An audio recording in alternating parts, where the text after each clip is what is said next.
All right, in this video, we're going to talk about how to add some more interesting elements to the ending of your game. I currently have it set up so that my game has a point system and it also has a timer. It's set up so that when the timer gets to zero, so it lasts 1 minute, starts at 60, gets to zero, that the game just stops. So I can write, when I go to write my directions for the game, I can say, tell the person, okay, if you get to a certain score, you've won. If you don't, you lose.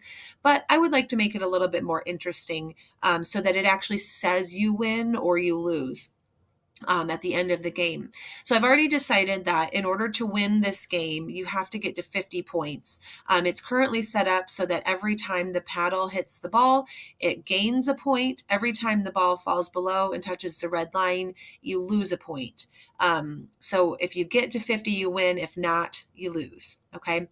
Like all things with Scratch, there are multiple ways to do this. I like to do this through the background. You can also do this by adding sprites. You can add a sprite that's actually just the words you win, or add a sprite that's the words you lose, and then have them show up when you get to the certain scores at the end of the game. I like to just do this through my background. So I'm going to click on the backdrop, and which is where I have my timer code already. And I first need to add backdrops that say you win and you lose. So I've already got just a backdrop, which I clicked on that backdrop tab to get here. That's just what you currently see. So I'm going to click on the little paintbrush to draw a new one. I'm going to make my win background be bright yellow. I'm going to click on this text. We'll just make the text for all of these black. I'm going to say you win exclamation point. When you put in text in this little picture editor, there's very few options. So to change the size of it, I'm going to click on my select tool, and then I'm going to click on my text, and then I can click and drag to make it bigger because I'd like it to be much bigger.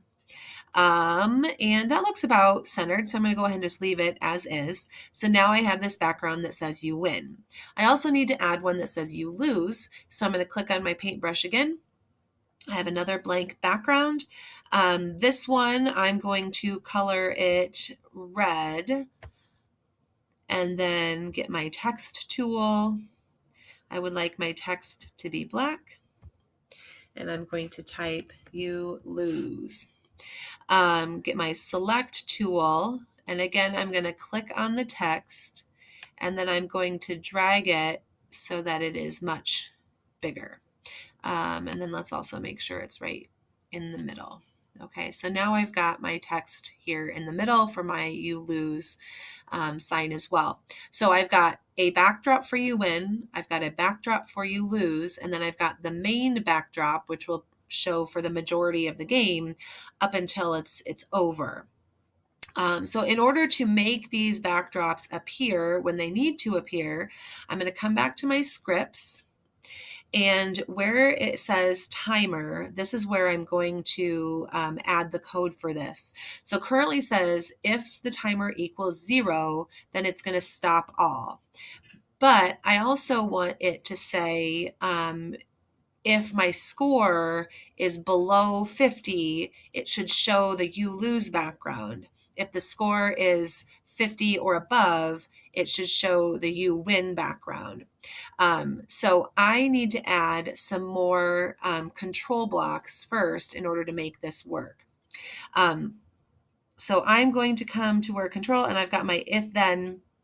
I'm going to actually just pop this in up here. Oops. Let's pull this one out for right now. And then I'm going to come to my operators.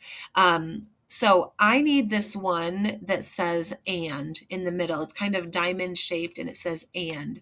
So I'm going to grab that and put it in the little diamond shaped thing. And then this thing that says timer equals 0, I'm going to grab that and put it in the first one. Oops, it didn't quite go in there. Hang on. So it needs to go in my first diamond on that. Let me get that back in there. And so I wanted to say if my timer equals 0, and we want another, or we're going to do the one that is less than. So this diamond shaped thing that says less than is going to go in my second diamond shaped thing here. I'm going to come back to my data. And so if my score is less than, and we said the score is less than 50, I'm going to come to my looks and I'm going to say switch backdrop.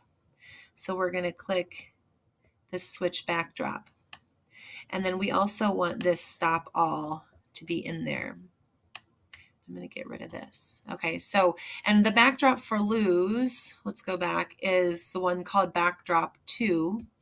So if my score is less than 50, I want to switch backdrop to backdrop 2.